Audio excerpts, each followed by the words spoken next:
আর 8 মাস পরে মমতা ব্যানার্জি যখন প্রাক্তন মুখ্যমন্ত্রী হবেন তখন রাজীব কুমার, রাহুল গোস্বামী, মিঠুন দে, রেজাউল কবির এদেরকে ভাইপো তো জেলে যাবে, ভাইপোর পিও সঙ্গে জেলে যাবে। কারণ কালীঘাটের কাকুর একাধিক জবানবন্দিতে এই নটোরিয়াস ক্রিমিনাল পিএর বিষয়ে উল্লেখ রয়েছে। তো সব হিসাব হবে, বেশি সময় লাগবে না। 25-এর অর্ধেক চলে গেছে, জুলাই আগত। আগামী বছর এমন সময় এরা অনেকেই প্রকাশ্যে থাকবে না, এটুকু আমার বিশ্বাস আছে। দ্বিতীয়ত, মমতা বন্দ্যোপাধ্যায় আজকে হঠাৎ করে একটি প্রেস কনফারেন্স করেছেন। আপনারা এই মমতা ব্যানার্জিকে দেখেননি আমার মনে হয়, এত বিচলিত, এত উদ্ভ্রান্ত কেন?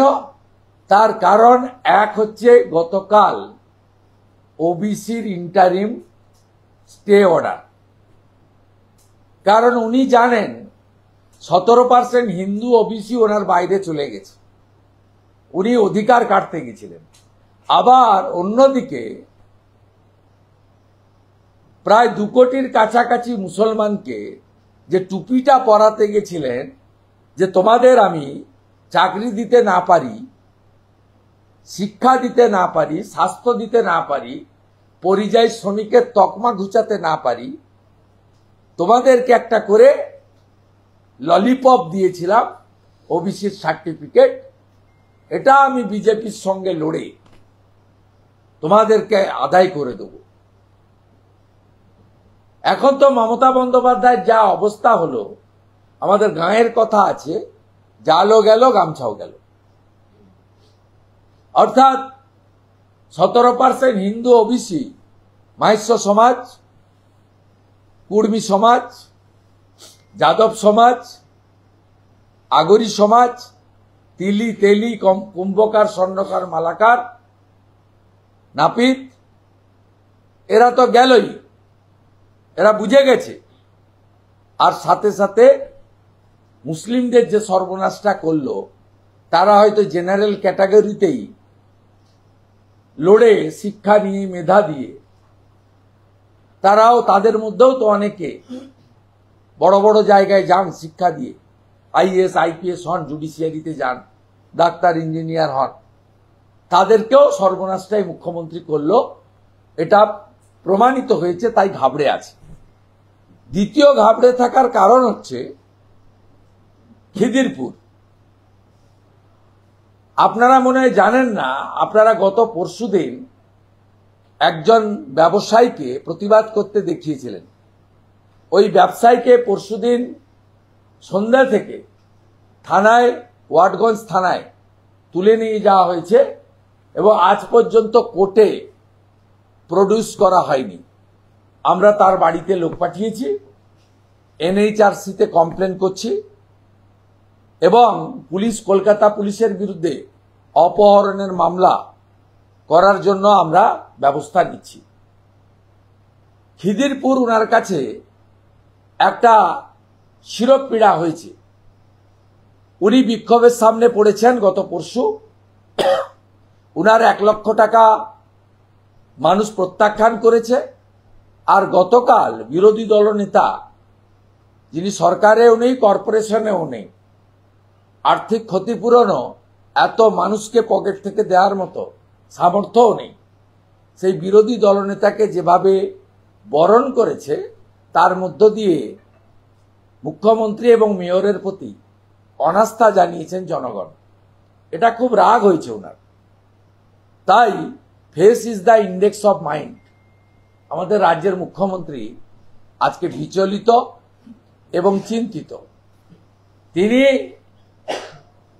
ডিমনিটাইজেশনের বিরুদ্ধে, ওয়ান নেশন ওয়ান ইলেকশন, কি মানে মুখে যা এসেছে বলে গেছেন। দেশকে আক্রমণ করেছেন, বলছেন প্রধানমন্ত্রী বাইরে থাকে, আসল প্রধানমন্ত্রী অমিত শাহ। দিয়ে দিলেই তো পারেন প্রধানমন্ত্রীর পোস্ট। এটা কোন ভারতীয় বলতে পারে? দেশের প্রধানমন্ত্রী G7 এর মিটিংয়ে গেছেন, দেশের প্রধানমন্ত্রী সরকারি সফরে গেছেন। অপারেশন সিঁদুরের সময়, পাহেলগাম ইনসিডেন্টের সময় একমাত্র তুর্কি ছাড়া কোন দেশকে পাকিস্তান পাশে পায়নি। এটা নরেন্দ্র মোদীজির দীর্ঘদিনের যে অর্থনৈতিক, বাণিজ্যিক, কূটনৈতিক ও ব্যক্তিগত সম্পর্কের সুফল আমরা দেশবাসী আজকে পেয়েছি। আজকে ইসরায়েল ইরানের যুদ্ধে প্রায় আড়াআড়ি বিভক্ত হয়ে গেছে বিশ্ব সমাজ। একদিকে আমেরিকা বা তার মিত্র গোষ্ঠী, অন্যদিকে রাশিয়া, চীন তাদের একটা মিত্র গোষ্ঠী। সেই জায়গায় দাঁড়িয়ে নরেন্দ্র মোদীজির কূটনীতি, বাণিজ্য নীতি, ব্যক্তিগত সম্পর্ক, সম্মান এবং মর্যাদার উভয়ের মধ্যে পারস্পরিক বোঝাপড়ার সম্পর্কতে প্রধানমন্ত্রী গোটা বিশ্ব সমাজকে পাহেলগাম সন্ত্রাসবাদীদের বিরুদ্ধে এক করেছিলেন। ভাবতে লজ্জা লাগে সেই প্রধানমন্ত্রীর বিদেশ সফর, অমিত শাহজি যেভাবে স্বরাষ্ট্রমন্ত্রী হিসেবে 370 ধারা বাতিল সহ যে সমস্ত যুগান্তকারী সিদ্ধান্ত নিয়েছেন, উনার পুলিশগুলো তো বেঁচেছে ধুলিয়ানে অমিত শাহজি স্বরাষ্ট্রমন্ত্রী বলে। 1 মিনিটে ডিএম এর আবেদনে 300 বিএসএফ ট্রুপকে বর্ডার এলাকা থেকে হার্ডলি 30 মিনিট লেগেছে পৌঁছে দিয়ে আহত 35 জন পুলিশকে উদ্ধার করা এবং স্কুলে আটকে থাকা ছাত্রছাত্রীদের ধুলিয়ান শামসেরগঞ্জে মুক্ত করার কাজটা বিএসএফ করেছে, যা অমিত শাহজির দপ্তরের অন্তর্গত। বড় বড় কথা বলেন, আমি আপনার মন্ত্রী ছিলাম 2016 সাল। সেই 16 সালে আপনি একটা ক্যাবিনেট বসিয়েছিলেন দার্জিলিংয়ে রাজভবনে। সেদিন আপনি ছুটে পালিয়ে গেছিলেন টাইগার হিলে। সব মন্ত্রীদের ধরে ধরে ভানুভক্ত ভবনের সামনে কি বলানো হচ্ছিল আমরা দেখেছি। আমি আরো 2 জন মন্ত্রী আমরা ওখানে গেটে আটকে ছিলাম। সন্ধ্যে 7টার সময় পানি ট্যাঙ্কি থেকে 6 কোম্পানি সিআরপিএফ এসে সমস্ত মন্ত্রীদের উদ্ধার করে সমতলে নামিয়েছিল এবং আপনি পরের দিন সকালে সামনে পিছনে প্যারামিলিটারি ফোর্স দিয়ে আপনি নিজে উদ্ধার হয়ে নিচে নেমেছিলেন। সব সাক্ষী আমি। যে ভাষায় আজকে কেন্দ্রের প্রধানমন্ত্রী স্বরাষ্ট্রমন্ত্রীকে এবং লোকসভাতে পাস হয়ে যাওয়া, রাষ্ট্রপতির সই হয়ে আইন হয়ে যাওয়া একাধিক গুরুত্বপূর্ণ বিলকে আপনি চ্যালেঞ্জ করেছেন, সরাসরি ভারতবর্ষের সংবিধানকে, সংসদীয় ব্যবস্থাকে আক্রমণের নামান্তর। আপনার কাছে গণতন্ত্র শিখতে হবে না। আপনার লোকেরা কি করে আজকে মহেশতলায় গিয়ে আমি এবং আমার সাথে রিপোর্টাররা দেখে এসেছে। হরগোবিন্দ দাস, চন্দন দাসের পরিবার আপনার স্বরূপ উন্মোচিত করে দিয়েছে। অভয়ার বাবা মা আপনি কে কি সব সামনে এনে দিয়েছে। সন্দেশখালীর মহিলারা আপনি কি করেন, আপনার লোকেরা কি করে পাবলিকের সামনে এনে দিয়েছে।